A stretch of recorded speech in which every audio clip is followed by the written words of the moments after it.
Grazie, le 18, 10 minuti e 26 secondi sulle magiche onde di Radio Libertà. Antonino Danna al microfono con voi, con Lorenzo Viviani qui per Chilometro Zoom. No, ci serve ancora l'investigatore privato, Lorenzo, quindi soprattutto devo darvi una notizia che è stata battuta pochi minuti fa dall'ANSA.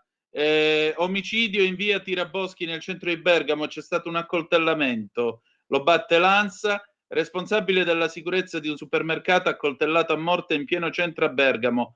All'origine ci sarebbe una lite degenerata, la vittima aveva 40 anni. Omicidio in via Tiraboschi, appunto nel centro di Bergamo, poco prima delle 15:30. L'uomo di 40 anni è stato ucciso a coltellate a pochi passi dal comune e da largo Porta Nuova. Sul posto le ambulanze del 118, volanti della questura. All'origine una lite degenerata, pare, sarebbe all'origine di questo accoltellamento. La vittima si chiamava Mamadi Tunkara, originario del Gambia, ed era responsabile della sicurezza del supermercato Carrefour. Stava andando in bici al supermercato, probabilmente per iniziare il turno di lavoro. Arrivato all'altezza del passaggio Pier Antonio Cividini, è stato spintonato da un uomo di colore sui 40-45 anni. A quel punto Tunkara è caduto a terra, venendo colpito con 3 o 4 coltellate. L'accoltellatore è poi scappato in via Moroni ed è ricercato dalla polizia. Poi vedremo gli aggiornamenti su questo caso. Avete ascoltato Gloria Gaynor, Never Can Say Goodbye del 1975. Adesso però continuiamo il nostro chilometro Zoom e in particolare vi voglio parlare di avanzi, o meglio, vi voglio parlare di cibo che resta invenduto, vi voglio parlare di sprechi alimentari. Pensate nelle feste quanto abbiamo consumato, ma anche quanto cibo è rimasto sugli scaffali. E allora che cosa possiamo fare a casa noi per evitare tutto questo? Ma soprattutto chi si occupa davanti alla filiera di agricoltura, industria, supermercati, ristorazione collettiva? Chi è che si occupa di gestire questo cibo invenduto? E anche, e direi in modo molto meritorio, la Fondazione Banco Alimentare. E in particolare stasera io ho il piacere di avere qui al telefono, insieme con il nostro Lorenzo Viviani, il presidente della Fondazione Banco Alimentare, Giovanni Bruno, che voglio ringraziare per il suo tempo e per la sua cortesia. Buonasera Presidente. Buonasera a voi e grazie a voi per questa occasione. Senta Presidente, allora come sono andate queste feste? Quanto abbiamo, diciamo, lasciato sugli scaffali? Ma quanto abbiamo lasciato sugli scaffali è un po' difficile come sempre da quantificare. Il Banco Alimentare con tutta la sua rete di 21 banche in tutta Italia e di 7.600 enti caritativi convenzionati si occupa proprio di evitare che quello che resta per 100.000 motivi diversi invenduto, quindi quelle che vengono definite le eccedenze alimentari, diventino spreco. Questo è il ruolo fondamentale del banco, la mission fondamentale del banco da quando è nato nell'89, 1989, quindi 35 anni di attività. Recuperare le eccedenze alimentari proprio per evitare che diventino spreco e scarto.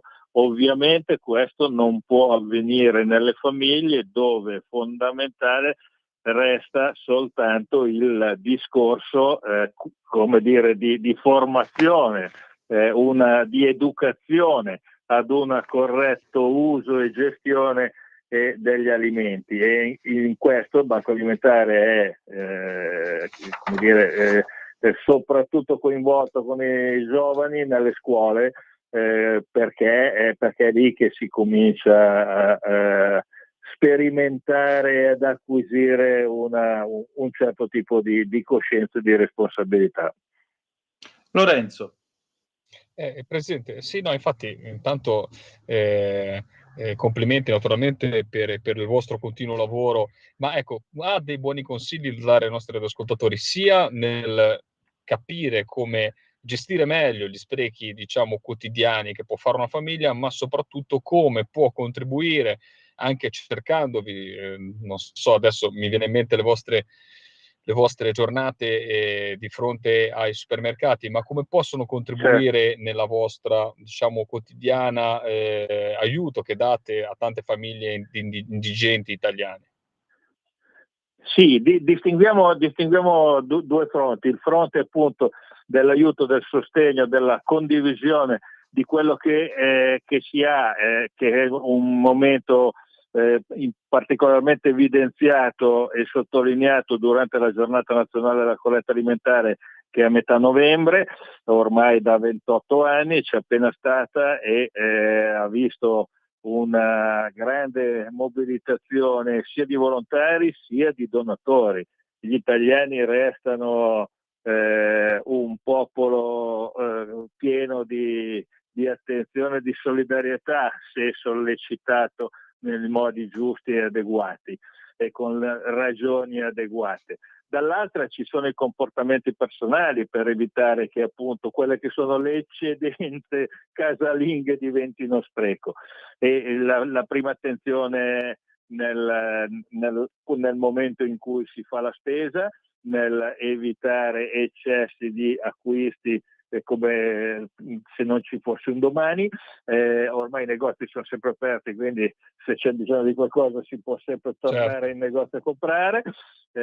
Secondo la corretta gestione del cibo in casa, proprio nel frigorifero, nel evitare di mettere in fondo le cose che poi ci si scorda di avere, che quando si vanno a riprendere ormai non sono più mangiabili perché o scadute o perché andate a male, soprattutto frutta e verdura. Stare attenti alle etichette. Una cosa fondamentale, per esempio, è la distinzione da tenere ben presente fra scade il e scade preferibilmente entro.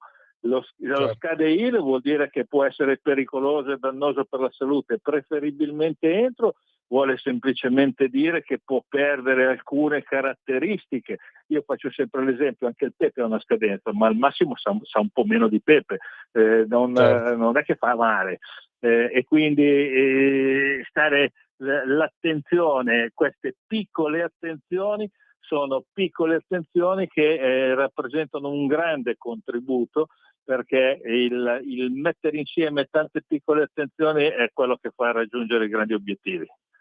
Ecco, le faccio una domanda, una curiosità, Sì, no? Perché a parte io presidente sono ligure e ho una moglie genovese, quindi lo spreco è qualcosa che non si può proprio fare a livello di io rischio la vita in casa, quindi assolutamente, però ed è anche giusto, mi ha insegnato molto, devo dire.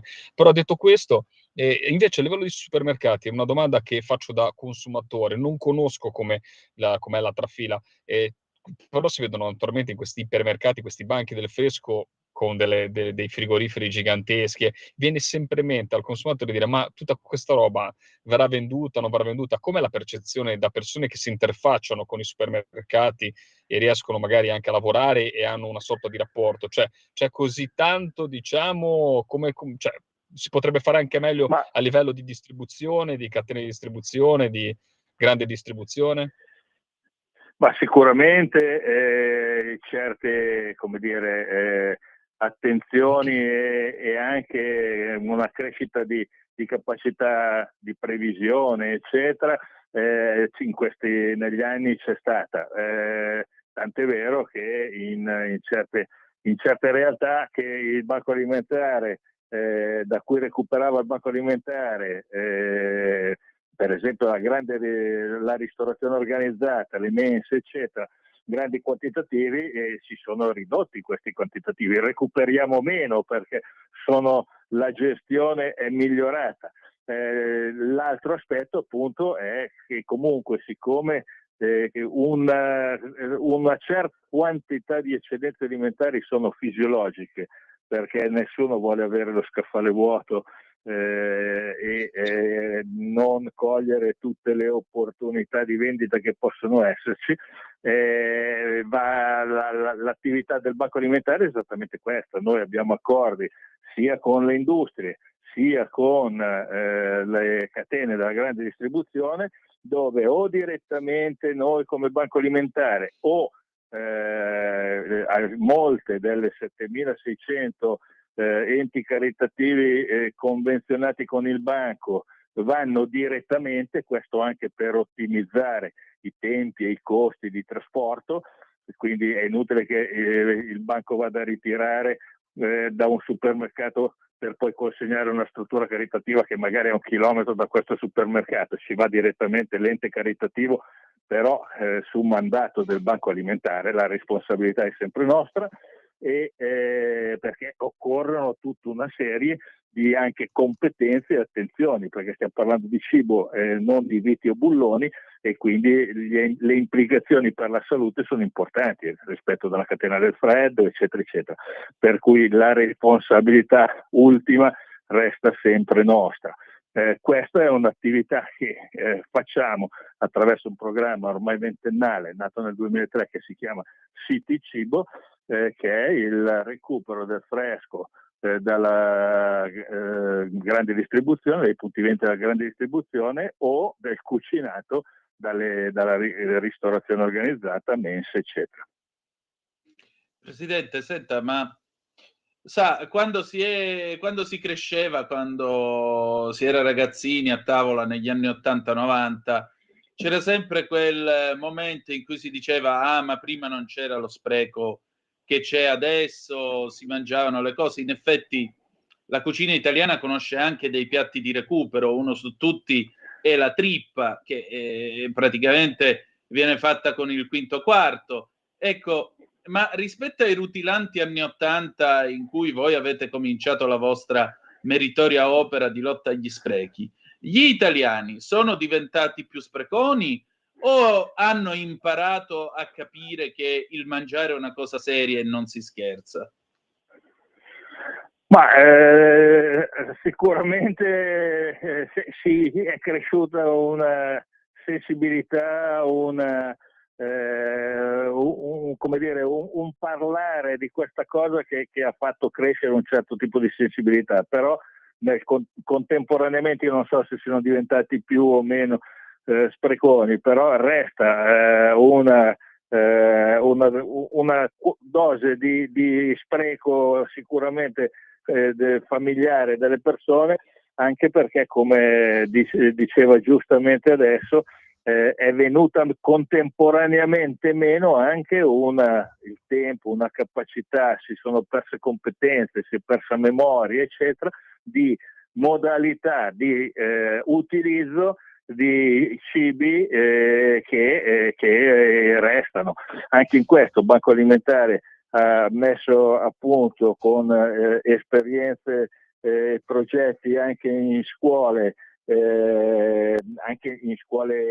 mirate, cioè scuole alberghiere, eccetera, ricette cosiddette antispreco, proprio per rimparare a valorizzare quello che magari avanza in occasioni come queste delle feste, dove si cucina in abbondanza, avanza dalla sera alla mattina, e si è persa l'idea o la conoscenza di ricette che sono capaci di valorizzare questo tipo di cose. Sul nostro sito è possibile trovarle, anche scaricarle, eccetera. Ecco, allora a maggior ragione vi invitiamo a visitare il sito del Banco Alimentare, che è www.bancoalimentare.it, dove potrete trovare non solo queste ricette che aiutano a ridurre lo spreco in cucina, ma anche e soprattutto capire meglio che cosa può fare il Banco Alimentare e che cosa voi potete fare per il Banco Alimentare, che non è soltanto appunto la semplice donazione di cibo, anche la riduzione degli sprechi in casa. Presidente, noi la vogliamo ringraziare del suo tempo e della sua disponibilità. Un'ultima cosa, qual è il vostro obiettivo per il 2025? Ma il nostro obiettivo per il 2025 e per gli anni a venire, insomma, diciamo, è riuscire, crescendo anche in competenze e anche in studi, stiamo facendo anche ricerche insieme al Politecnico di Milano, per esempio, a trovare modi che siano modalità, che siano da un punto di vista economico sostenibili per riuscire ad allungare la vita di tanti prodotti, perché non sempre si riesce a recuperare e consegnare il giorno stesso o la sera stessa il cibo fresco che scade quindi riuscire ad individuare modalità, ripeto, economicamente sostenibili, però che possano garantire il fatto che si allunga la vita del prodotto lasciandolo sano e salubre per tutti. Questo è sicuramente un obiettivo che ci siamo dati già dall'anno scorso e che però ovviamente non finirà con il 2025, ma è un lavoro che andrà avanti. Allora, buon lavoro Presidente e grazie ancora. Grazie a voi, grazie a tutti e buon anno. Buon anno. Buon anno a lei. E allora Antonino, una chiacchierata molto interessante. Sì, vorrei darvi un ultimo dato. Il Banco Alimentare nel 2023 ha permesso il recupero di 119.138 tonnellate di cibo che è andato a chi ne aveva bisogno e che altrimenti sarebbe finito in scarica. Questo per dire, mi viene in mente Paolo VI, l'umanità sazia e disperata, proprio così. Comunque, Lorenzo, insomma, diamo anche una bella occhiata al sito del Banco Alimentare, perché ridurre gli sprechi è la cosa più importante, specialmente assolutamente sì, si questo. parla sempre di sostenibilità, ma la vera sostenibilità deriva proprio da questo: fare le cose in maniera oculata, pragmatica e soprattutto riuscire a essere un po' degli esseri umani come si deve. Mi sembra che questo, soprattutto nel giorno della colletta alimentare, sia un buon metodo anche per allenarsi a sentirsi un po' più buoni, ma veramente, non come nella pubblicità del panettone e buonanotte, insomma. Almeno mi sembra che sia un modo per veramente dare una mano a chi ne ha bisogno. Quindi andate a visitare, ve lo ricordo anch'io, il sito del Banco Alimentare. Mi viene da pensare ad esempio ai prodotti ittici, che figurati, pensa alla difficoltà, che sono quelli che invece che si conservano e che hanno naturalmente una vita di banco più bassa rispetto a tanti altri prodotti. È una bella sfida il discorso legato agli alimenti, perché naturalmente devi combattere con tanti fattori, soprattutto anche su come è stata gestita da chi ha lavorato prima di te tutta la catena del freddo. Quindi sicuramente è uno scenario che ci raccontava il Presidente, sicuramente molto molto interessante. Sono le 18:28, fra qualche minuto vi saluterò. Volevo fare un appunto, perché io, il mio caro amico Antonino Danna, di cui io ho una stima immensa, proprio cioè una stima che, guarda, buono a sapere. nella mensa, dentro la parlavamo di banco alimentare, di mense, no? Stasera non lo so quando mangerò, perché sono ancora fuori casa. Abbiamo parlato direttamente da una macchina in un parcheggio con la gente che dirà: qua si sbraccia dalla macchina, mi avrà preso per uno psicopatico, no? Devo andare a recuperare moglie e figlio. Però dicendovi questo, te sei sempre lì che dici a Centinaio, ma io mi ricordo negli anni '80 a Centinaio, che secondo me c'ha qualche annetto più di te, perché Centinaio è del 71, e allora? È del 71, quindi 10 anni più di te, che gli anni '80 li ha vissuti. Tu devi spiegarmi, c'ero anch'io negli anni '80, sai? Ma te eri un pupetto che non si ricordava, Ma che eri lì che al massimo cosa facevi? Ti cambiavano i pannolini negli anni '80. I miei primi ricordi vanno dall'83 in poi. Dall'83 in poi. Pensa, a settembre e adesso facevi il pattinato anche con il Presidente, ma perché negli anni '80 è come se te fossi il nuovo degli anni '80. Ero un bambino nell'Italia degli anni '80, che cavolo, e me la ricordo bene l'Italia degli anni '80 io. Ero un bambino e ti posso dire che era un paese bellissimo l'Italia degli anni '80. E il sud era meno sud di quanto analogico brucia dinosauri, Antonino Danna rimarrà sempre il numero uno. Non ci possiamo fare niente.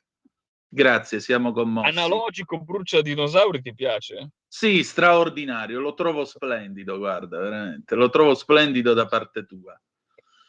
E allora sono 18:30, quindi vi saluto come si diceva una volta, diceva un pescatore di Viareggio con la tromba e con l'imbuto, non so, però faceva rima. Vi saluto con la tromba e con l'imbuto. Ci sentiamo il prossimo venerdì, non so di cosa parleremo, non so cosa faremo, sicuramente saremo i soliti due bellinoni come al solito, quindi aspettateci al prossimo venerdì. Ciao a tutti! Bene, noi chiudiamo qui, adesso una pausa brevissima e poi qui Parlamento con Stefano Candiani e dopo c'è Matteo Desio, si parla di America. Non c'è Pier Vittorio, ma ci penso io. A tra poco.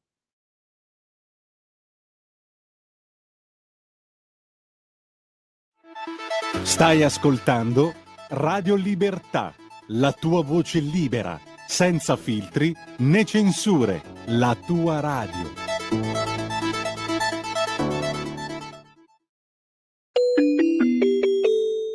Qui Parlamento. Direbbe a Maratina, il che non sarebbe un augurio.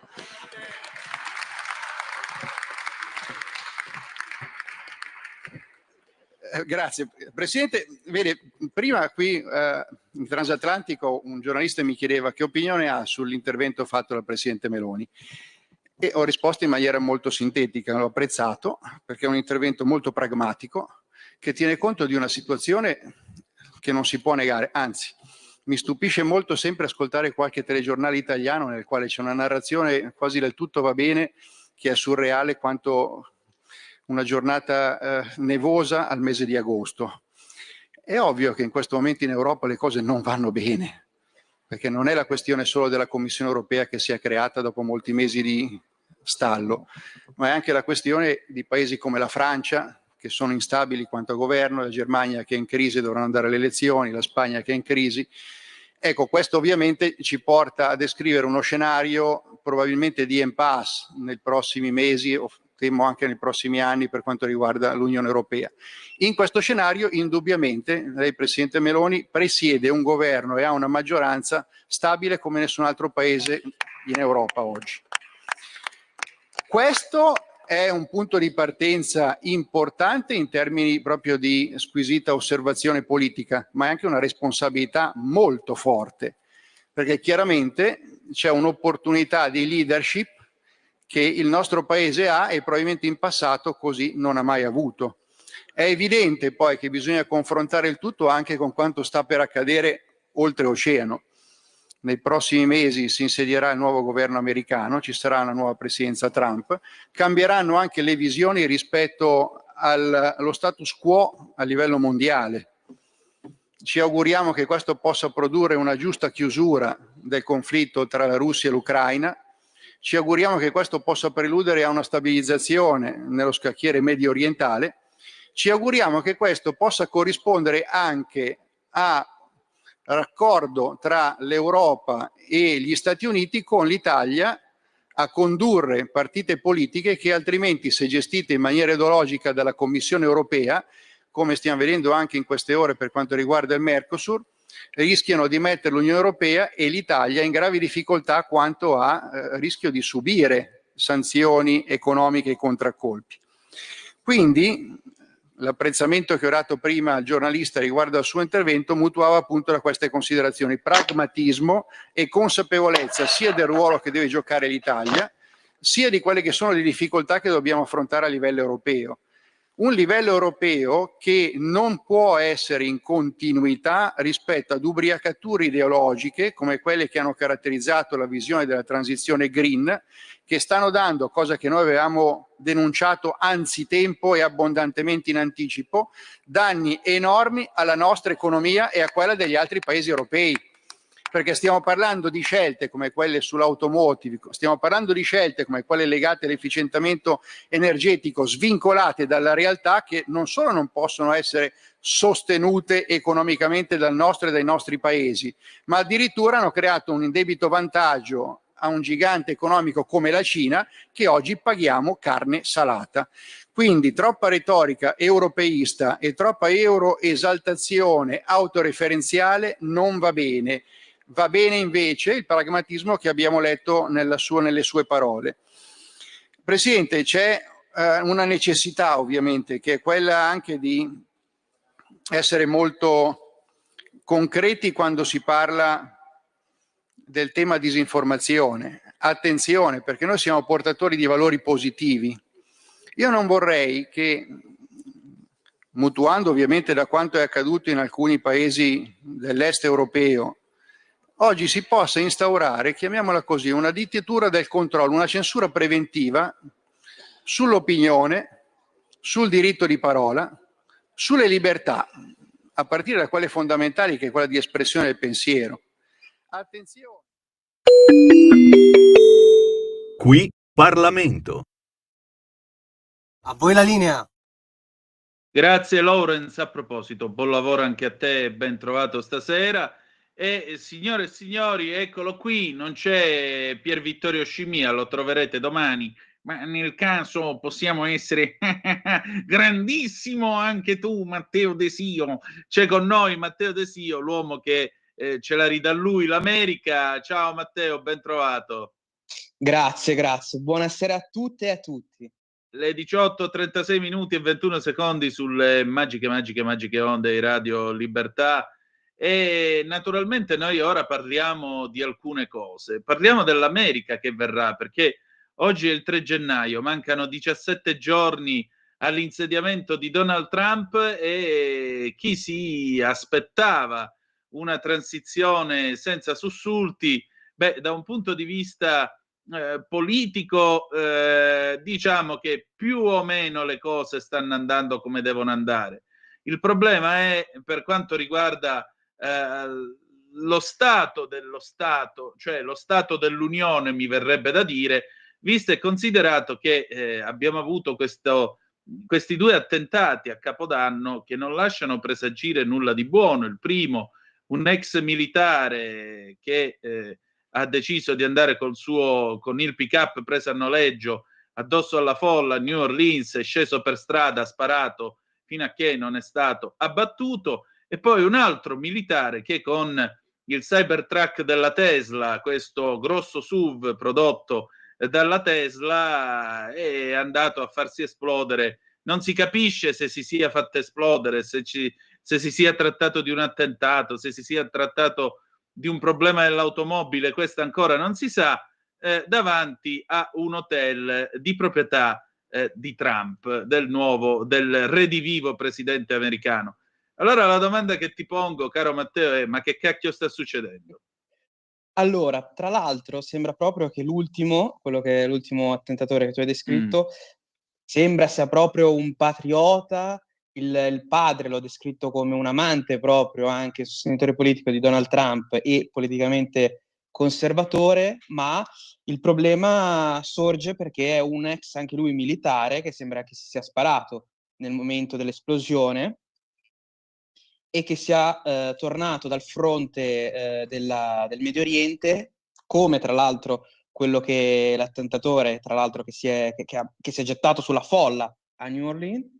Si tratta quindi di due persone, di due militari, forze speciali che hanno trascorso del tempo in Medio Oriente. Questo è il grave problema. Non è detto che anche questo, il secondo, sia affiliato a qualche organizzazione terroristica islamista. Il problema grave è la salute mentale di questi uomini che gli Stati Uniti mandano a vagonate in giro per il mondo a subire la politica estera di quelli che stanno a Washington.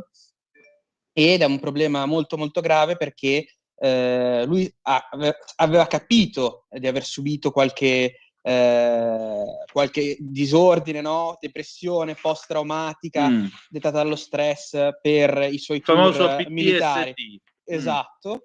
Però non ha provato a contattare uno psichiatra o uno psicologo perché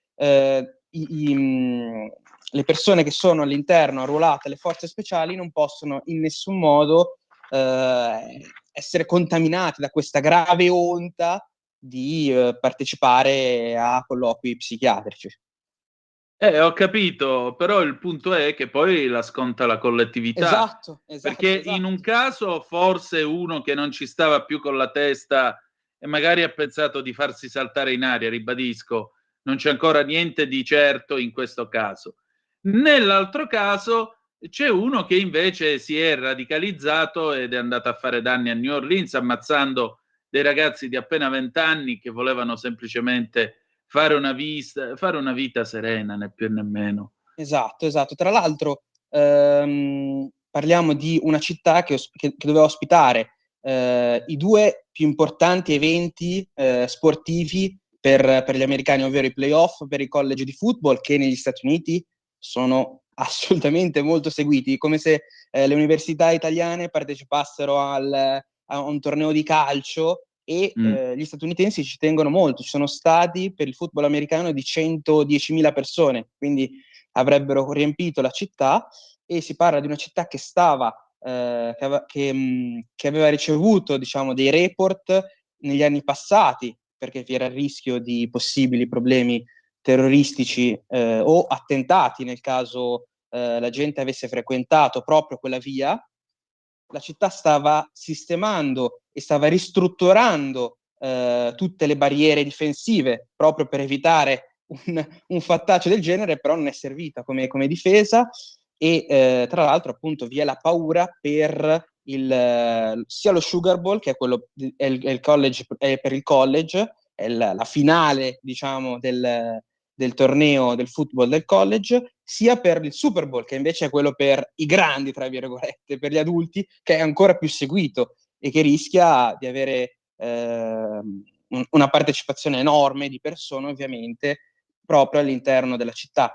Tra l'altro, stavo leggendo che i report del dicembre 2024 non segnalavano alcun problema proprio per la città, e con una nota finale però che denota veramente un fatto molto grave, ovvero che la polizia non può o ha difficoltà, enormi difficoltà a tracciare e a scoprire eventuali personaggi come quello che ha fatto poi la strage, perché si rendono operativi solo nel momento dell'operazione, quindi dell'atto terroristico. Ecco, tra l'altro voglio dire, questo galantuomo, si fa per dire, Shamsuddin Jabbar, ricorda sempre la BBC che pubblica anche la fotografia, cioè questo aveva usato uno di questi, come potremmo definire, sembrano quei frighi con le ruote, quei piccoli frigo stile trolley portatili, e l'aveva trasformato in uno IED, Improvised Explosive Device, cioè in una bomba fai da te. E la cosa però che mi lascia così perplesso, l'FBI dice non c'è niente attraverso il brogliaccio delle telefonate, attraverso le cose che sono state trovate a bordo del pick-up, attraverso le interviste, attraverso i dati che sono in nostro possesso, del fatto che l'attentatore di New Orleans sia stato assistito da qualcuno, abbia ricevuto aiuto da qualcuno. Quindi l'idea che possa esserci una rete di attentatori negli Stati Uniti, secondo l'FBI in questo momento, non è un'idea che si possa prendere in considerazione. Però resta un fatto, e il fatto è che la BBC riferisce anche che nei giorni precedenti il tizio era apparso nelle telecamere di sicurezza mentre faceva i sopralluoghi in quel di New Orleans. E soprattutto la domanda che uno si pone dopo è: ma che cosa sta succedendo ai servizi interni agli Stati Uniti d'America? Perché l'America fino ai primi anni 90 era un paese nel quale se tu ci andavi ti controllavano. Bene o male ti chiedevano i documenti, ti controllavano, eccetera, eccetera. Negli anni 90 le cose hanno sembrato diciamo, sono sembrate allentarsi. Prova ne sia che nel 2001 un tizio con un taglierino costo 2000 lire dell'epoca in cartolibreria, con una roba del genere è stato capace di dirottare un aeroplano e farlo schiantare sulle Torri Gemelle. Allora la domanda è: che cosa sta succedendo nella sicurezza americana? Perché l'FBI è anche quella, insieme con la CIA, che avrebbe dovuto garantire la sicurezza di Donald Trump che è scampato a 2 attentati. Esatto. E al primo Ora, vi piaccia o meno, ma forse non ha tanto torto lui quando dice che è stata la mano di Dio. E allora che sta capitando qui?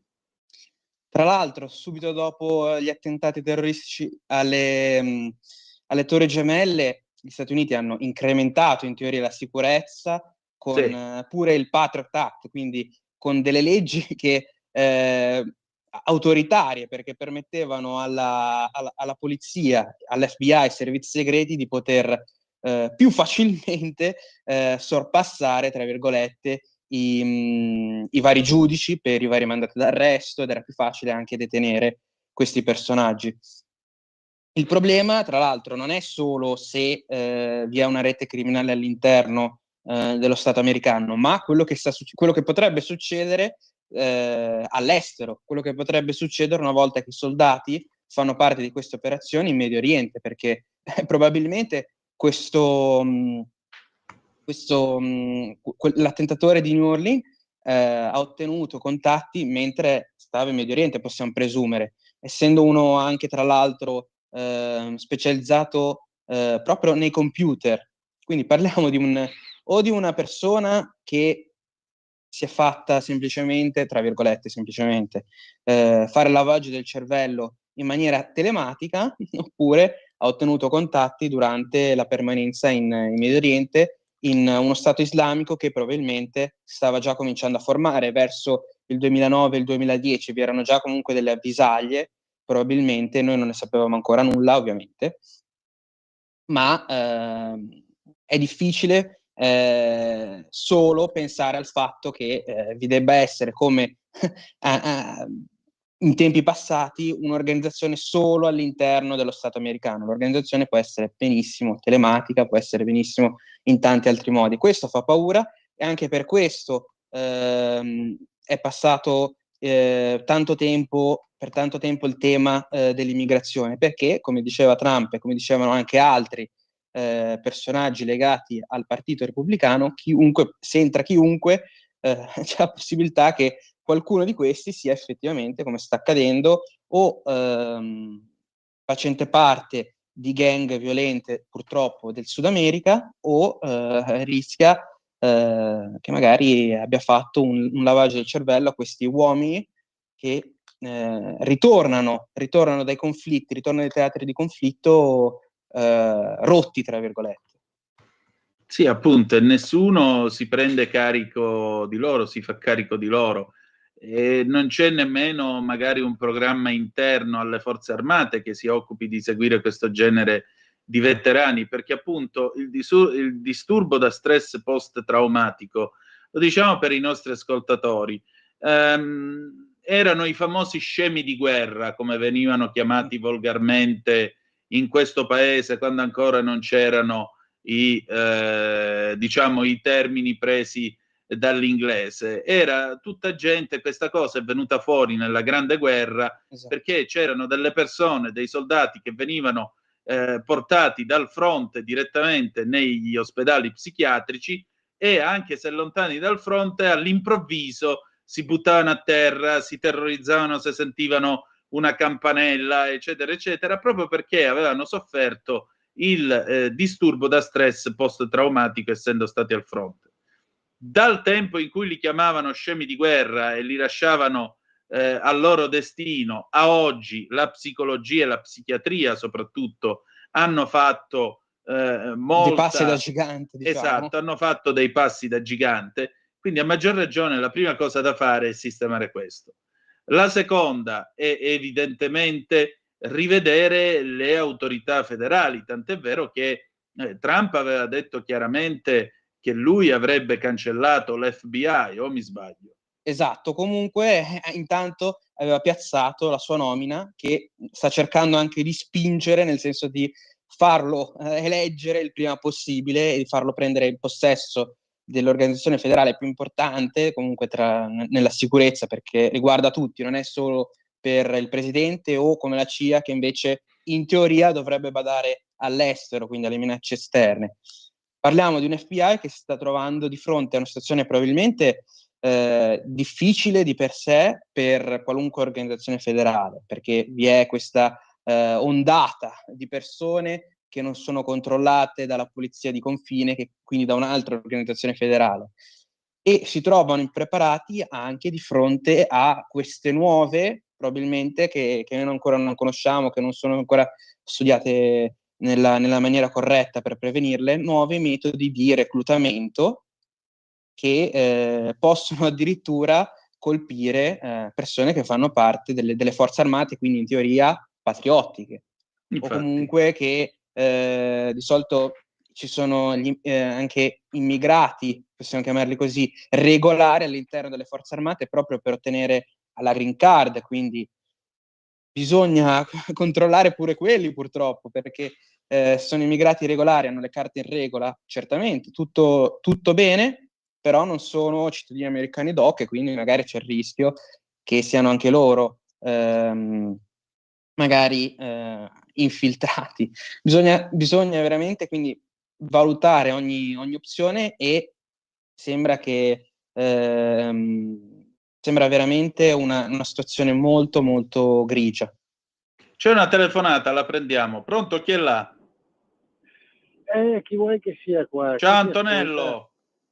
ascolta? Ecco, io propendo proprio per la tesi secondo la quale c'è stato e c'è tuttora un metodo per far infiltrare, sai, quelli che di nascosto poi un domani ti vanno a fare proprio quello che ha fatto quel militare lì negli Stati Uniti. E in questo modo i cari islamici e paesi arabi cercano proprio di sovvertire la democrazia dei paesi occidentali. E allora che farai quando un domani questi qua andranno a tagliare le gole, a far saltare per aria i ministri o i comandanti militari di questi paesi occidentali? Ecco, questa è una grossa domanda a cui i nostri gerarchi dovrebbero ponderare, a mio avviso. Grazie Antonino, grazie. Un abbraccio. Insomma, un po' ricorda l'impero romano che si avvia verso il suo crollo, no? Esatto, Quando... queste cellule dormienti all'epoca dell'impero romano erano i barbari, che erano più attaccati, diciamo, alla tribù, giustamente, perché si parlava dei propri genitori o dei propri figli che erano rimasti all'interno della tribù del popolo che vagava, no? Per le steppe o proprio per l'Europa, nel territorio dell'impero, durante le varie, purtroppo, invasioni dell'epoca. E adesso ci troviamo di fronte a magari persone che non hanno la famiglia ancora non hanno la famiglia in Medio Oriente, però vi è la possibilità, e chiunque può essere purtroppo subire questi lavaggi del cervello, che sono studiati ovviamente, e si tratta di cellule dormienti, come dice il nostro radioascoltatore. Abbiamo un'altra telefonata. Pronto, chi è là? Sì, buonasera a tutti e due, Lisetta. Ben trovata, come sta? Grazie, molto gentile. Tiraminas. Allora, volevo dirvi questo, secondo me, Mosca-Kiev, cioè gli effetti di Trump, anche questo bisogna notare. Trump, secondo me, per lui tutto ha un prezzo, all'USA, cioè l'America, conviene la guerra. E poi ha promesso di costringere Putin e Zelensky a negoziare, mi sembra, no? Sia Mosca sia Kiev hanno in vero l'urgenza di terminare al più presto questa tragedia, senza perderci la faccia, in parole povere. Ma come riuscirci, ragazzi? Allora, Zelensky invece resterà senza armi USA, dico io. Un momento, ragazzi, ma se le trattative russo-ucraine non dovessero andare a buon fine, ci mettiamo un buon punto di domanda, tale scenario secondo me sarebbe un disastro al potenziale pericolo di uno scontro Russia-NATO. Si aggiungerebbero l'imprevedibilità di Trump e ci sarebbe allora davvero da stare poco tranquilli. Io vi saluto e una buona serata a tutti e due. No, Lisetta, la soluzione è molto semplice e Trump l'aveva già detto prima. Trump inonderebbe a questo punto il mercato del petrolio di tanto e tale di quello shale gas estratto dagli Stati Uniti d'America, da portare il costo del barile a probabilmente 10 o 5 dollari l'uno, il che farebbe praticamente fallire i russi. che è quello che lui ha detto nei giorni scorsi spiegando com'è che avrebbe impedito alla Russia l'attacco all'Ucraina. Lui ha detto chiaramente, dice, se io avessi avuto sentore di questo attacco, avrei fatto scendere, avrei colpito la Russia nel prezzo del petrolio, rendendogli praticamente impossibile il finanziamento, l'autofinanziamento della guerra, tanto per cominciare. Seconda cosa, sia Zelensky che lo stesso Putin, per quanto Putin ora stia dicendo che ha trovato irricevibile il piano Trump e così via, sanno entrambi che non è il caso di tirare la corda e che questa guerra deve finire.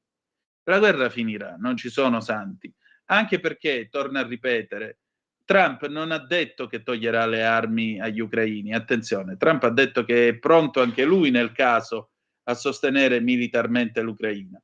Però dall'altro lato, essendo tra l'altro un uomo di business, sa bene com'è che riesce a risolvere il problema con i russi nel giro di 24 ore.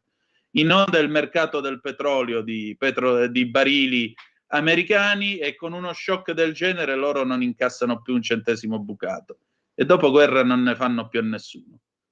Sto dicendo minchiate o è così, Matteo, scusa? No, io concordo con la tua analisi, anche perché abbiamo visto come Trump più volte, anche durante la sua presidenza, ha cercato di mitigare i conflitti proprio non con la tendenza democratica all'attacco diretto o allo scontro frontale, ma con manovre economiche che sono meno violente, quindi non ci perde la popolazione direttamente, ma che mandano comunque un messaggio ai vari rappresentanti di Stato.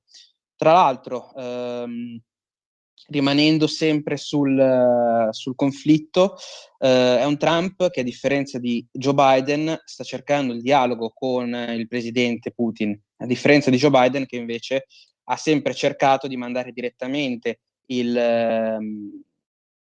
l'armamento e i soldi per ogni possibile arma necessaria per la difesa dei confini ucraini. Quindi parliamo comunque già di un Trump che perlomeno al tavolo ci si vuole sedere e non sbatte direttamente la porta. Tra l'altro ho qui sotto mano Newsweek, che è un settimanale, diciamo, di area liberal, quindi di centrosinistra. Ecco, ha pubblicato stamattina questo editoriale, dice: la prossima crisi economica della Russia può aiutare Trump a porre fine alla guerra in Ucraina. E l'autore, che è Ariel Cohen, che fa parte dell'Atlantic Council, scrive su Newsweek: l'inflazione è l'inflazione che sta crescendo in Russia, la fuga di capitali, l'esodo degli oligarchi possono causare una dolorosa recessione nel corso del 2025. L'amministrazione Trump non dovrebbe correre a negoziare con il Cremlino, invece dovrebbe permettere alla potenziale crisi economica russa di dispiegare i suoi effetti negativi. La pazienza strategica, molto probabilmente, ammorbidirà la posizione di Mosca e permetterà dei risultati migliori. Da quando la guerra è cominciata nel 2022, la Russia ha sconfitto tutta una serie di predizioni di collasso. Malgrado le sanzioni economiche occidentali, l'economia del paese, che è stata spinta da forti riserve di valuta, ha mostrato di essere più forte di quanto previsto nel corso dei 3 anni di guerra. Dopo un declino del 2,1% del PIL nel 2022, è risalito al 3, poi è andato al 4 nel 2023. Quest'anno il governo prevede un incremento del PIL pari al 3,9%. L'aumento delle spese militari del Cremlino è ampiamente responsabile per questa crescita del PIL. I report indicano che il budget militare previsto pesa per almeno il 30% del budget totale, cioè tra i 7 e gli 8 punti percentuali del PIL, mentre invece Trump chiede, pensate, all'Europa di spendere il 2% per ogni singola nazione di PIL. Negli ultimi 2 anni è cresciuto un boom di investimenti dal momento che le aziende occidentali si sono ritirate dai loro business in Russia e hanno creato una nuova domanda per nuove infrastrutture di commercio. Il Cremlino ha anche fornito ai suoi cittadini dei generosi incentivi finanziari, inclusi i sussidi ai mutui, e questo naturalmente ha dato un aumento anche delle commodities che la Russia esporta. Ma tutto ciò non ha fatto altro che creare dei problemi. Avendo perso il mercato del petrolio e del gas naturale e altri fattori, la Russia è stata costretta a fare uno sconto sul suo petrolio degli Urali del 15%. Il risultato? Gli incassi dall'export di petrolio sono cadute del 21% nel mese di novembre e quindi ora stanno cominciando i problemi economici. Provate a immaginare nel momento in cui Trump piglia e dice: sapete che c'è? Mo vi imbriachiamo di petrolio. 10 secondi di pausa, torniamo subito. Stai ascoltando Radio Libertà, la tua voce libera, senza filtri né censura. La tua radio. Ecco, questo è certamente un tema, e poi c'è anche il tema del Medio Oriente. Matteo, che ne pensi? Ci troviamo di fronte quindi a una soluzione, quella trampiana tra l'altro, che potrebbe mettere in difficoltà le stesse forze economiche che stanno aiutando evidentemente i terroristi che stanno in questo momento in Yemen, che stanno mettendo in difficoltà lo Stato ebraico, lo Stato di Israele, e che stanno anche minacciando vari attentati in giro per il mondo, e siamo di fronte anche a una situazione molto molto complicata per quello che sta avvenendo in Siria, e un Iran che sì, sta avendo ripercussioni per quanto riguarda i diritti civili, però è stato un Iran che ha avuto la mano libera con l'amministrazione Biden, e quindi è riuscito anche a poter creare un cuscinetto economico di nuovo che invece l'amministrazione Trump aveva tolto. Infatti, senti, qualche giorno fa Italia Oggi ha scritto che molto probabilmente dopo il 20 di gennaio Israele avrà la benedizione da parte di Trump per attaccare l'Iran. Secondo te è possibile? Secondo me sarebbe un controsenso per l'amministrazione Trump, a meno che non sia una guerra lampo, citando un altro fatto storico, perché parliamo di un presidente che per tutta la sua campagna elettorale ha cercato di mettere voce e mettere peso sulla fine e la pace per ogni conflitto internazionale. Secondo me dovranno assolutamente mettere fine ai disordini per quanto riguarda lo Yemen, non tutta la situazione in Medio Oriente, perché quello ormai è una polveriera che non può finire con una sola amministrazione americana. Pertanto sarà importante vedere adesso, sperando che non vi siano altri fattacci come una guerra con l'Iran, e poi speriamo bene. Bisogna sperare. Soprattutto dobbiamo sperare noi. Allora, questo rapporto Trump-Meloni-Musk dove ci può portare, secondo te? Ci può portare, allora, parliamo di una Meloni che ha sempre manifestato tra l'altro una vicinanza ideologica a quello che era lo speaker, a quello che era lo stratega Bannon, che era lo stratega ideologico di Donald Trump, soprattutto per quanto riguarda la prima storica campagna elettorale. Quindi dobbiamo sperare anche che Trump voglia magari togliere sì i propri rapporti con l'Europa, però che in realtà voglia poi fortificare con vari stati strategici, tra cui speriamo ci sia l'Italia, e che voglia quindi rimanere comunque perlomeno con una zampa, con un piede all'interno dell'economia europea. Noi che cosa possiamo tirare fuori da tutto questo? Perché sai, il mese scorso Carlo Cambi diceva effettivamente questo buon rapporto tra Musk e la Meloni può significare anche investimenti strategici nel nostro paese. E poi che altro? Investimenti strategici, vediamo soprattutto perché abbiamo visto come per esempio Stellantis non sia al passo per quanto riguarda ad esempio il mercato delle auto. Il problema o l'opportunità sarebbe ora investimenti strategici per quanto riguarda la tecnologia, che sarebbe fondamentale per il nostro paese avere dei piccoli colossi, dei piccoli gioielli alla Olivetti dei tempi passati per quanto riguarda la tecnologia. Certamente. Ecco, ma tutto sommato, chi è che ci va a guadagnare con questa nuova amministrazione e chi ci perde?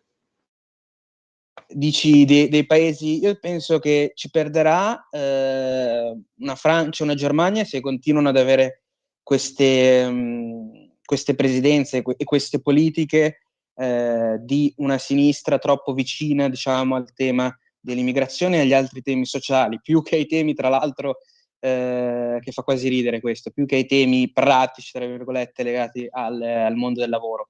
E ci può guadagnare chi come Orban, chi come l'Italia, più che cavalli impazziti, sono diciamo delle nuove espressioni di un europeismo che magari vuole un'unità fra tutti i paesi europei, ma che soprattutto si è impegnato più in tematiche pratiche, immediate, di un futuro prossimo, più che tematiche sociali che lasciano un po' più il fumo nei nostri occhi, più che risolvere questioni dall'oggi al domani. Questo indubbiamente. Senti, diciamo così, e dopo cosa resta del Partito Democratico? Parliamo di un partito democratico che tra l'altro non ha trovato ancora un sostituto, tra virgolette, a Joe Biden e a Kamala Harris. Parliamo di un partito democratico che è ancora supportato purtroppo dai media americani e anche internazionali. Ad esempio, se uno legge la pagina dedicata alla politica americana di Reuters o altri media che dovrebbero essere internazionali, sono sempre purtroppo però più vicini alle tematiche democratiche. Anche gli altri media statunitensi come la CNN sono sempre più vicini alle tematiche democratiche, ma nessuno di questi ha indicato ancora un successore al presidente Biden e a Kamala Harris, e le idee sembrano ancora molto confuse su quello che sarà un domani proprio per il partito. Si parla molto di questa Alexandria Ocasio-Cortez, però è altrettanto vero che questa giovane politica, classe 1989, rappresenta un'ala estremamente radicale del partito. Esatto, esatto. Possiamo pensare in fondo a un partito democratico che alla fine si autoesilia dal gioco politico per almeno una decina d'anni, fino a quando non troverà un federatore. Hanno bisogno anche loro di un Matteo Renzi. Che gli serve?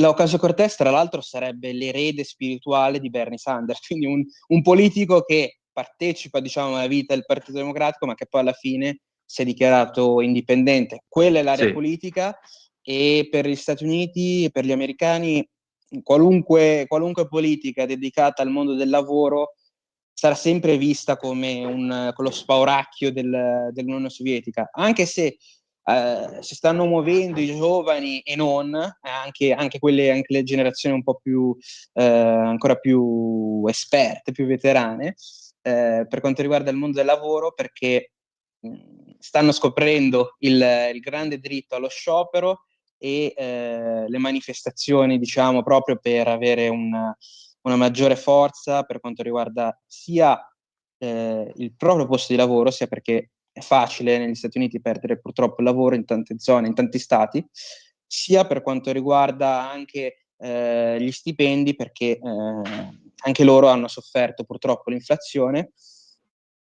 Però non sembra che sia ancora una visaglia di una creazione di un partito, diciamo, di vera sinistra, perché il Partito Democratico americano, diciamo, se uno lo confronta allo spettro politico europeo, parliamo comunque di centrodestra, tranne per quell'area più progressista, più a sinistra, più estremista come la Ocasio-Cortez, e ancora prima Bernie Sanders, che invece è proprio quella parte più vicina proprio alle tematiche della nostra sinistra. Invece socialmente, con la questione che abbiamo visto in questi ultimi anni, che poi sono arrivate anche in Italia, delle tematiche legate alla sessualità, legate alle discriminazioni di minoranze, invece il Partito Democratico anche negli Stati Uniti è più legato, diciamo, alla sinistra. Quindi sono a sinistra per quanto riguarda i valori sociali, però a destra per quanto riguarda il portafoglio.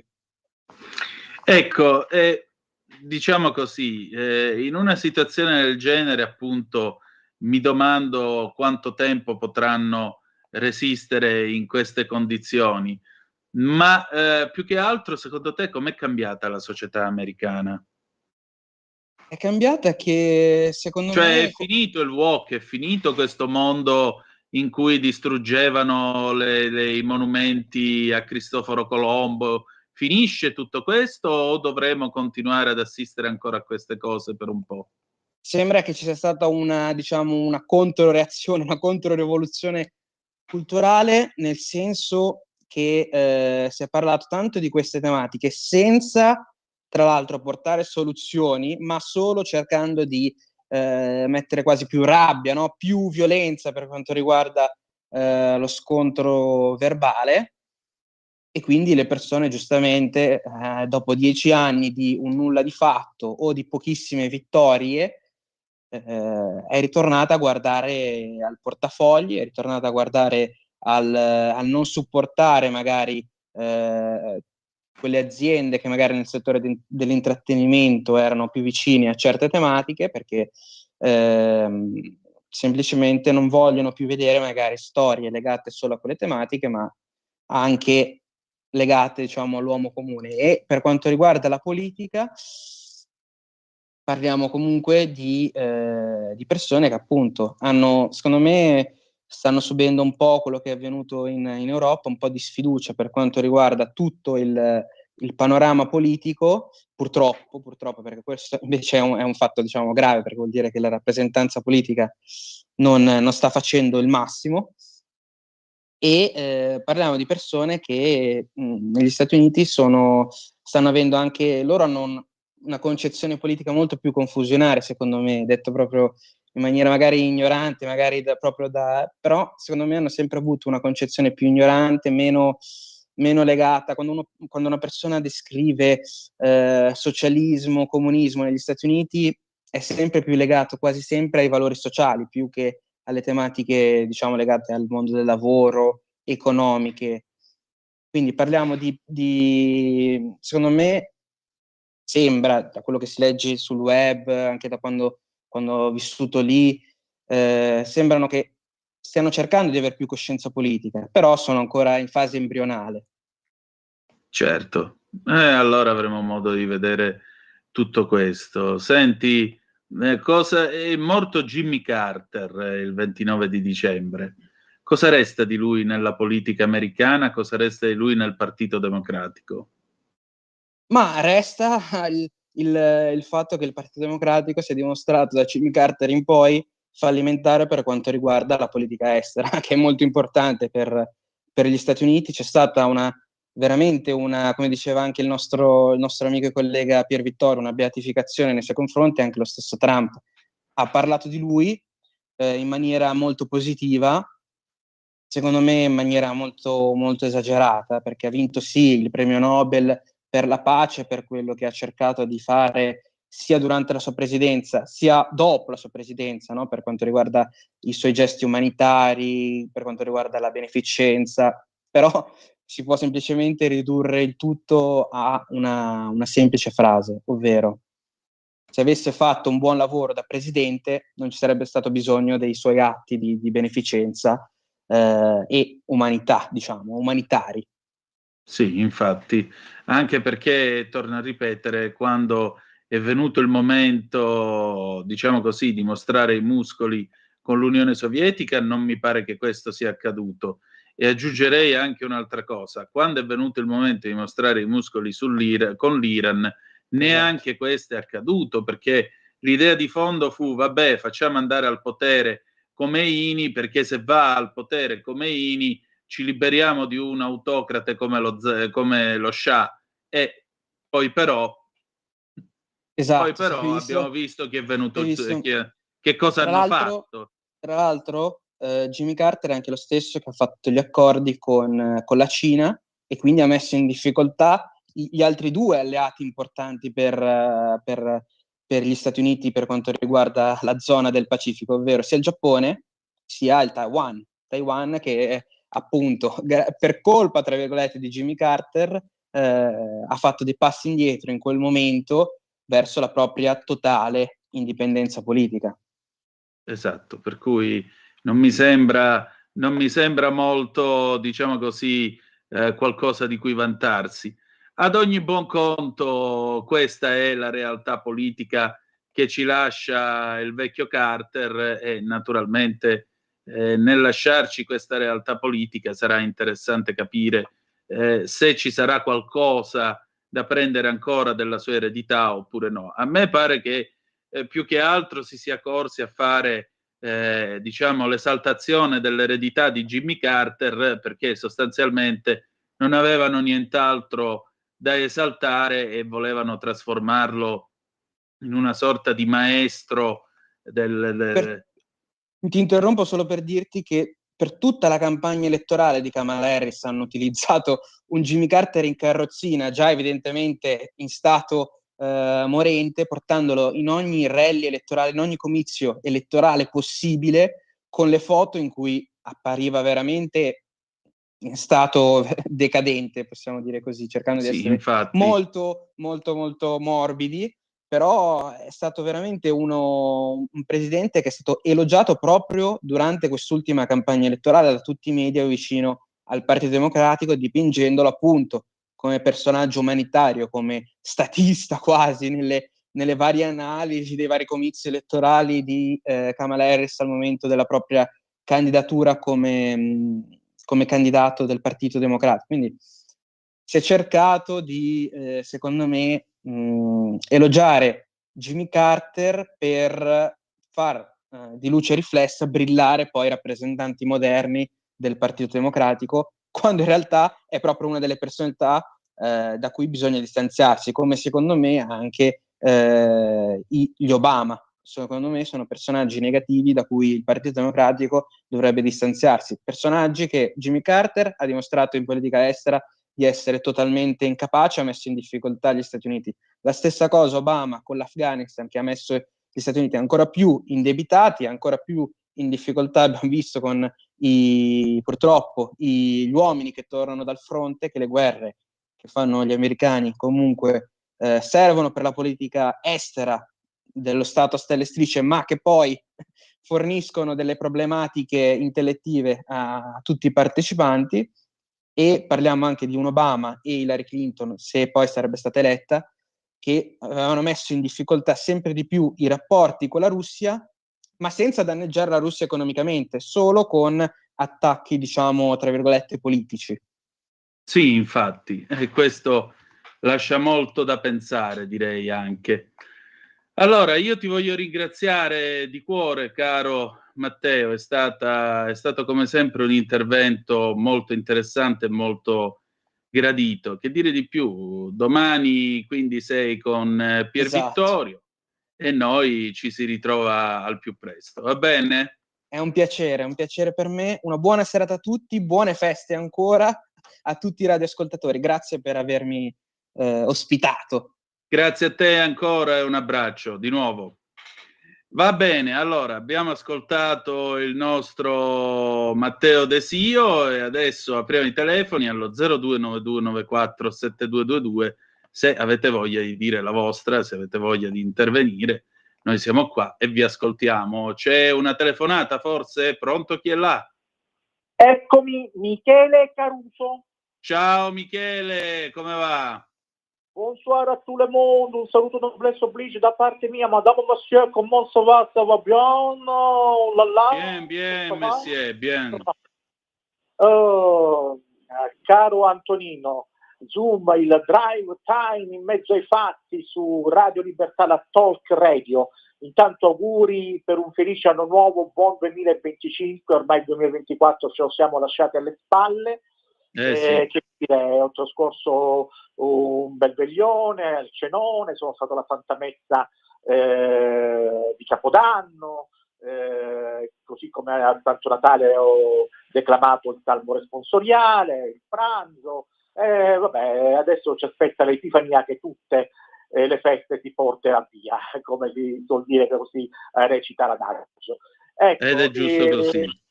Devo segnalare che qui a Roma c'è stata un'ennesima aggressione omofoba e poi si dice che non è all'ordine del giorno.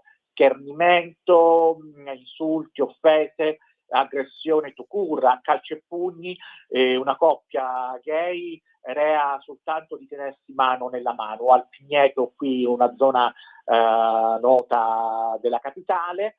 Una certa destra tace su questo. Io credo che l'omofobia si debba ancora combattere al di là del Pride, dei teatrini che si fanno anche nei salotti politici, dei talk show televisivi, ed è sotto gli occhi di tutti.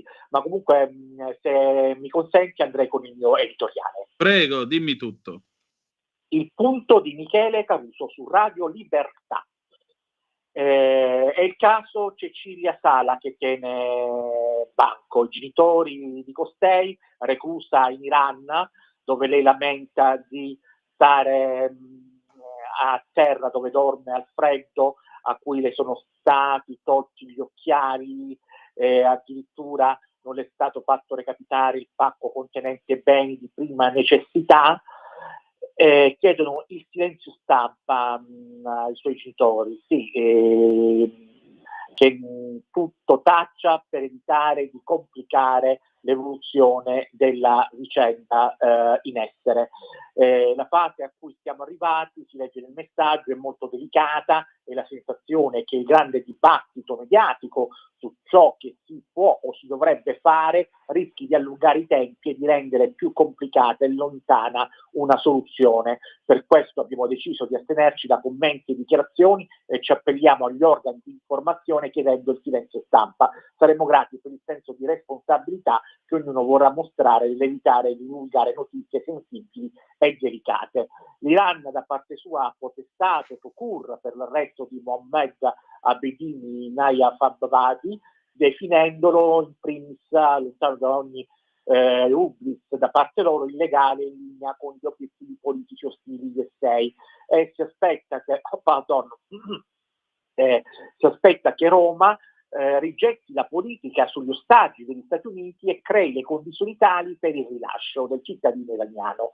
Lo ha detto Majid Emili Ahmedabadi, direttore generale per l'Europa occidentale del Ministero degli Esteri di Teheran, all'ambasciatrice Paola Amadei nell'incontro sul caso Sala. Gli USA prendono in ostaggio gli iraniani nel mondo imponendo le loro leggi in altri paesi. Questo non sarà da danneggiarsi nei legami intrapresi tra Iran e Italia. Non soltanto potrebbe essere che si sia posto questo rischio, e cioè questo che non solo danneggerà i legami Iran-Italia, ma è contro leggi internazionali oltre che contrastare con il diritto nazionale italiano, e così lo riporta l'IRNA.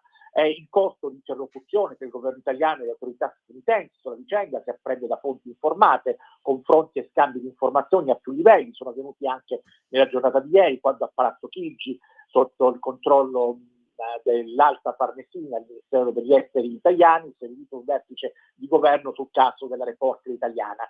Nei giorni scorsi Teheran aveva proposto uno scambio di prigionieri con Cecilia Sala, chiedendo il rientro nel proprio paese di Mohammed Abedini, il quarantenne ingegnere iraniano arrestato a Malpensa, sul quale pendeva un mandato deve essere saltata la linea. Molto semplicemente aspettiamo di vedere che cosa farà questo governo. C'è una trattativa in corso. È chiaro che gli iraniani proveranno ad alzare la posta il più possibile, ma naturalmente la diplomazia italiana non è certo gente che ha cominciato il mestiere adesso. Sono ampiamente preparati, conoscono gli interlocutori, vedremo, e l'augurio è che la nostra Cecilia torni presto a casa. Abbiamo un'altra telefonata, pronto, chi è là? Sì, Antonino, sempre io. Vorrei Sì, mangiarti Antonello, il naso, dimmi. ma ecco, vorrei mangiarti il naso, ma guarda che c'è la richiesta della famiglia sul silenzio stampa su sta vicenda. Per piacere, dite alla vostra redazione che chi interviene la smetta di parlare di questo argomento. La famiglia, la mamma, ha chiesto espressamente il silenzio stampa. Ecco. Punto, capisci Antonino? Se no uno dice, perdonami, che io capisco, stai tranquillo che capisco. Questo è un intervento allora, di un ascoltatore, non di un giornalista. Allora questo ascoltatore è meglio che vada a farci una bella frittata anziché parlare a vanvera. Ascolti bene le notizie ogni giorno del telegiornale e capirà che certe cose può o è meglio che non le dica. Comunque vorrei dirti anche un'altra cosa, a maggior ragione, Dimmi. visto che c'è il silenzio stampa, però mi pare che se tu accendi un televisore o vedi un programma qualunque, di lei se ne parla giorno e notte, quindi mi pare che questa richiesta di silenzio stampa non debba essere rispettata solo dal nostro ascoltatore. Grazie Antonello. Altra telefonata, pronto, chi è là? Pronto? Sì. Ciao Danna, sono Mario. Ciao carissimo Mario, dimmi. Un abbraccio. Senti, ieri io sono rimasto molto colpito dall'intervento di Max del Papa, che come ho chiamato io ieri, ho detto, a me piace una persona che non le manda a dire, non ha peli sulla lingua, è politicamente scorretto, e io mi tolgo anche il cappello di come lui ha affrontato la sua malattia. Pochi avrebbero avuto il coraggio che ha avuto lui. Quindi per me, però io ho visto in lui un catastrofismo, per carità, come diceva Oscar Wilde, un pessimista non è nient'altro che un ottimista ben informato, e quindi il pessimismo diciamo è guardare le cose in faccia con il loro nome. Però ha fatto un po' una caricatura della Meloni, a parte il fatto, sì, ovviamente la Meloni è della Garbatella, ha un leggero accento romanesco, questo bisogna dirlo, però è anche una signora che parla perfettamente 3 lingue.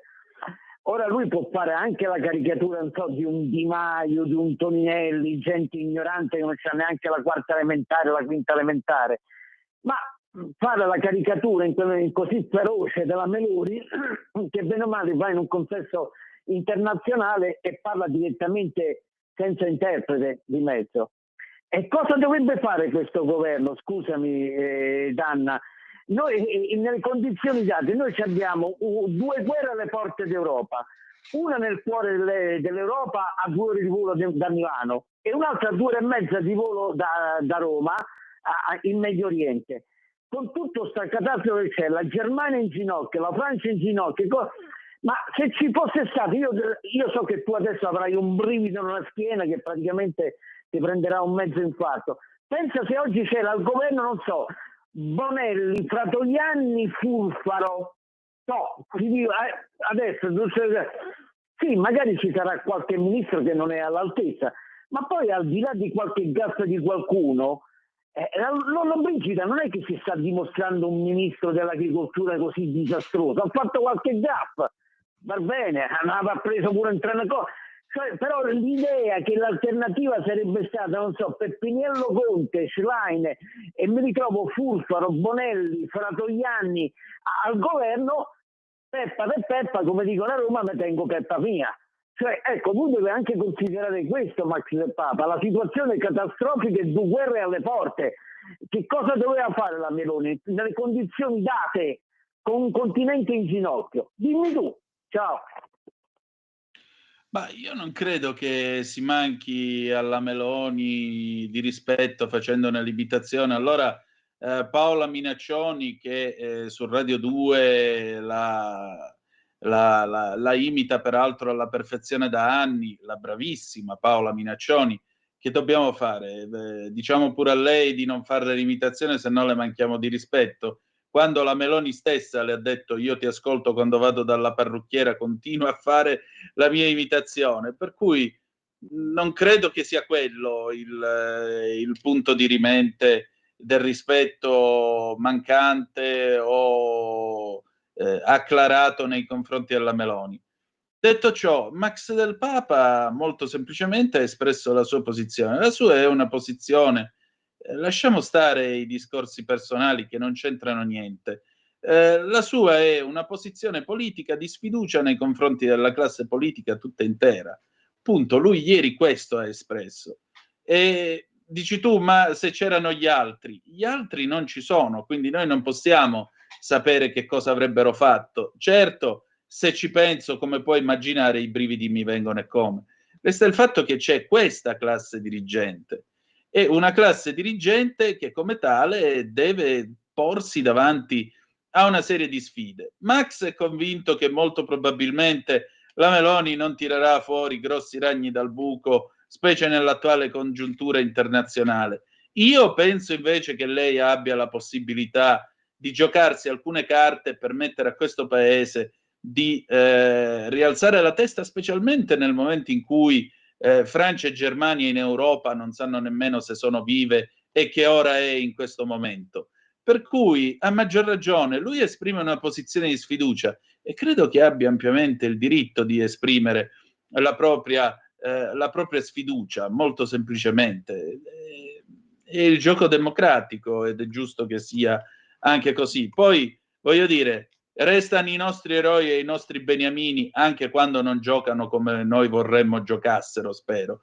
Volevo fare presente, a proposito del silenzio stampa su Cecilia Sala, vi leggo questo titolo a DN Kronos. I genitori di Cecilia Sala chiedono il silenzio stampa, fase delicata. L'ambasciatrice italiana Paola Madei ricevuta a Teheran, rinnovata la richiesta di rilascio immediato per la giornalista e la possibilità di farle arrivare in carcere generi di prima necessità. Ancora, caso Abedini, l'Iran avverte, arresto illegale danneggia i rapporti con l'Italia. Questo è nella homepage, seconda e terza notizia di adnkronos.it.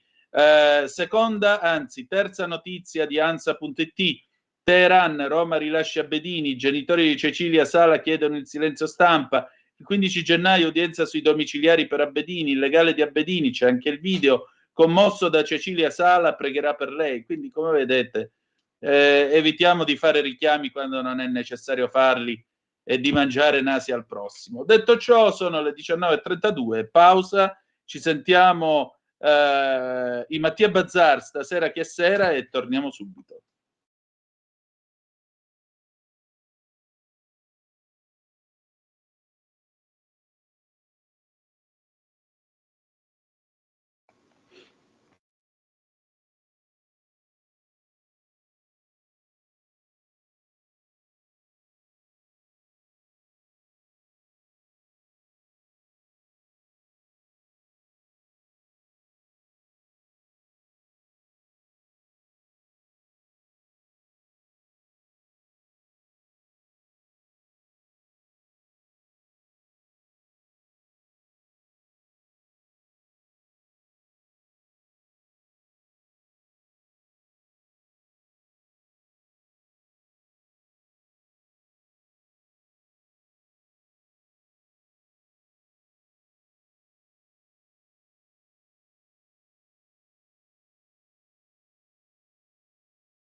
A te la linea. Grazie caro Lorenz, le 19:36 minuti e 3 secondi sulle magiche onde di Radio Libertà. Antonino Danna al microfono con voi. Andiamo a chiudere questa lunga puntata del venerdì di Chilometro Zoom, dopodiché ci ritroveremo, se vorrete, domani alle 9:35 per il garage dell'Alfista, la prima puntata della stagione, la prima puntata dell'anno, oppure, se preferite, ci ritroveremo lunedì alle 18:05 trattabili sulle magiche onde di Radio Libertà. Vi voglio anticipare una cosa per la prossima settimana. La prossima settimana faremo una 3 giorni dedicata al mondo della medicina, perché sapete benissimo che, insomma, oltre al problema delle liste, c'è anche un problema, a proposito, al di là delle liste d'attesa, c'è un problema che vi avevamo anticipato già nella prima edizione di questo programma 5 anni fa, cioè vi abbiamo raccontato, abbiamo sentito i vari esperti, i vari esponenti dei sindacati dei giovani medici, abbiamo ascoltato gli specializzandi e così via, che nell'anno 2025 si sarebbe verificato il patatrac. Il patatrac qual è? Che quest'anno i vari medici specialisti che hanno cominciato negli anni '80 andranno in pensione, e il problema è che si creerà una carenza di medici specialisti. Per provare a ragionare su questa cosa, nei prossimi giorni, in questi 3 giorni, avremo 3 ospiti, uno dietro l'altro, che ci racconteranno il loro punto di vista e ci diranno un po' com'è la situazione e com'è soprattutto la professione medica in questo momento. Tra l'altro, vi dico la verità, è una situazione non facile, perché già mentre io preparavo questa 3 giorni, per esempio il Fatto Quotidiano ieri ha pubblicato un interessante pezzo di Thomas Mackinson, "Non medici ma veri schiavi, epopea degli specializzandi, usati come cameriere ai congressi o per lavare l'auto dei professori, la metà non ha mai visto il tutor o la sala operatoria". E poi una delle vittime, l'intervista, molestate in 12, io abusata dal primario, tutti sapevano degli strusciamenti, mai chiesto scusa. Insomma, non è una situazione facile per il mondo di questi giovani medici che si affacciano alla professione. Quindi da lunedì vi racconteremo, lunedì, martedì e mercoledì prossimo, vi racconteremo un po' lo stato dell'arte e proveremo a ragionare, insomma, su qualcosa che chiaramente tocca a tutti noi in un momento delicato come questo. 0292947222 se avete voglia sempre di intervenire al telefono, oppure 340 670 9659 se avete voglia di dire la vostra attraverso il WhatsApp o la zappa, perché chiaramente vi si aspetta numerosi. Andiamo a vedere quindi l'ANSA, notizia d'apertura, Regione Sardegna, Todde dichiarata decaduta, ma deciderà il Consiglio regionale. Il Collegio regionale di garanzia contesta le spese della campagna elettorale. Ma come? Ma si era insediata sì e no 6 mesi fa? State a sentire cosa scrive l'ANSA.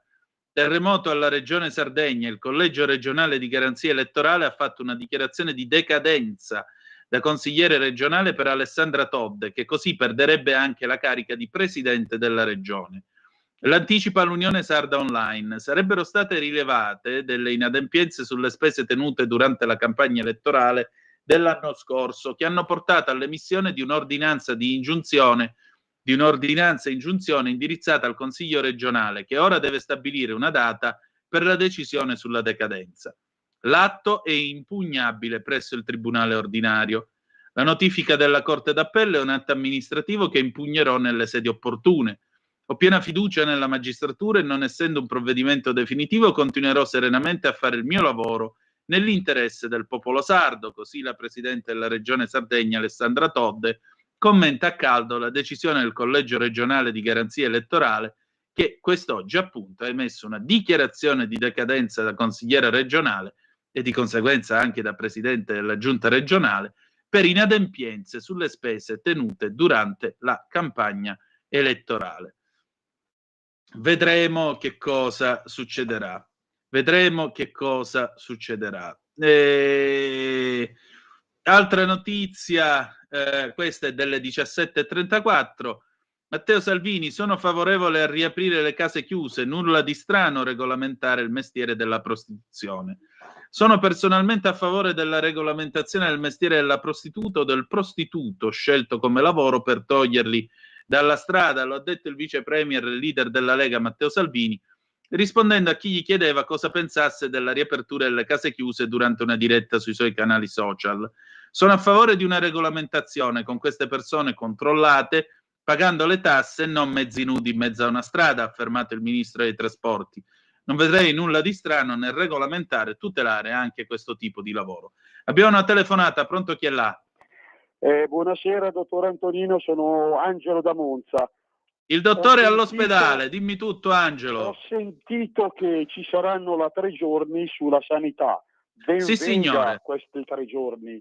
La mia idea è di fare questi 3 giorni, sì. Insomma, il problema non è facile perché carenza di medici, carenze di personale infermieristico, turni massacranti, sottopagati e via dicendo. E poi, ovvio, quando lei deve fare, non so, un esame particolare, si sente dire allo sportello e venga fra 6 mesi, fra un anno, giù di lì. Però c'è sempre il però che dicono, però se volesse farlo privatamente e allora c'è domani. E insomma, sa, ho capito che davanti alla salute uno utilizza anche i risparmi, però insomma dovrebbe funzionare meglio la sanità, le pare? Ampiamente d'accordo con lei, anche perché la domanda successiva è: e allora io perché ti ho pagato le tasse? È quello che uno dice, vabbè, io parlo da pensionato perché uno dice ho pagato per 40 anni i contributi come tutti e come tanti milioni come me, per dire insomma le tasse le abbiamo pagate, insomma vorremmo avere qualcosa, non dico l'eccellenza, però almeno le cose normali, quello che c'era, ecco, ipotesi, dottor Antonino, negli anni 60, anni 70, giù di lì, i tempi erano quelli che erano. I tempi erano quelli che erano, però è altrettanto vero che ai tempi sulla sanità ci mangiavano pure lo stesso, si ricorda le mutue? Grazie mille, dottor Antonino, buona serata. Grazie, un saluto, le 19:43 minuti e 45 secondi, abbiamo ancora 1 minuto e 10 scarso, dopodiché ci si saluta. Andiamo a vedere appunto cosa diceva l'ANSA ancora, andiamo a vedere l'home page dell'ANSA, mentre invece negli Stati Uniti d'America, dice la BBC, Trump potrebbe non avere l'uomo di fiducia alla guida della Camera, vedremo che cosa succederà. Vi dicevo la notizia che avevamo dato alle 18:10, l'addetta alla sicurezza di un supermercato accoltellato a morte in centro a Bergamo, e per il momento vediamo un po' se c'è qualche aggiornamento. Sì, allora vediamo un po'. L'addetto alla vigilanza, che è rimasto vittima di questo accoltellamento, Mamadou Tunkara, era chiamato Lookman perché somigliava molto all'attaccante dell'Atalanta, portava anche le stesse treccine. Stando alle prime informazioni abitava a Verdello, provincia di Bergamo. Sul posto dell'accoltellamento è arrivato anche il procuratore aggiunto Maria Cristina Rota per coordinare le indagini della Polizia di Stato. I soccorsi al quarantenne sono stati tempestivi, ma purtroppo vani. Ora la scientifica della questura si sta occupando di tutti i rilievi. Per risalire all'aggressore sono al vaglio le telecamere della zona, quindi la situazione è ancora in evoluzione. Veniamo a Cecilia Sala, ecco qua. Anche qui sempre sull'ADN Cronos, notizia delle 19:16, aggiornata alle 19:16, i genitori di Cecilia Sala, reclusa in Iran, chiedono il silenzio stampa per evitare di complicare l'evoluzione della vicenda. La fase a cui siamo arrivati, si legge nel messaggio, è molto delicata e la sensazione è che il grande dibattito mediatico su ciò che si può o si dovrebbe fare rischi di allungare i tempi e rendere più complicata e lontana una soluzione. Per questo abbiamo deciso di astenerci da commenti e dichiarazioni e ci appelliamo agli organi di informazione chiedendo il silenzio stampa. Saremo grati per il senso di responsabilità che ognuno vorrà mostrare nell'evitare di divulgare notizie sensibili e delicate. L'Iran intanto ha protestato per l'arresto di Mohammad Abedini Najaf Abadi, definendolo illegale e in linea con gli obiettivi politici ostili degli USA, e si aspetta che Roma rigetti la politica sugli ostaggi degli Stati Uniti e crei le condizioni per il rilascio del cittadino iraniano. L'ha detto Majid Nili Ahmed Abadi, DG per l'Europa occidentale del Ministero degli Esteri di Teheran, all'ambasciatrice Paola Amadei nell'incontro sul caso Sala. Gli USA prendono in ostaggio gli iraniani nel mondo imponendo le loro leggi in altri paesi. Questo non solo danneggerà i legami Iran-Italia, ma è contro le leggi internazionali. Lo riporta l'IRNA. Noi abbiamo finito, ci salutiamo qui con i Taxi e penso a te del 1981. Grazie ancora, appuntamento domani 9.35 trattabili sulle magiche onde di Radio Libertà per il garage dell'Alfista, oppure se preferite da lunedì la 3 giorni della medicina con Zoom alle 18.05 trattabili sulle magiche onde di Radio Libertà. Grazie per essere stati con noi e ricordate che malgrado tutto, the best is yet to come, il meglio deve ancora venire. Vi ha parlato Antonino Danna. Buonasera. Avete ascoltato Chilometro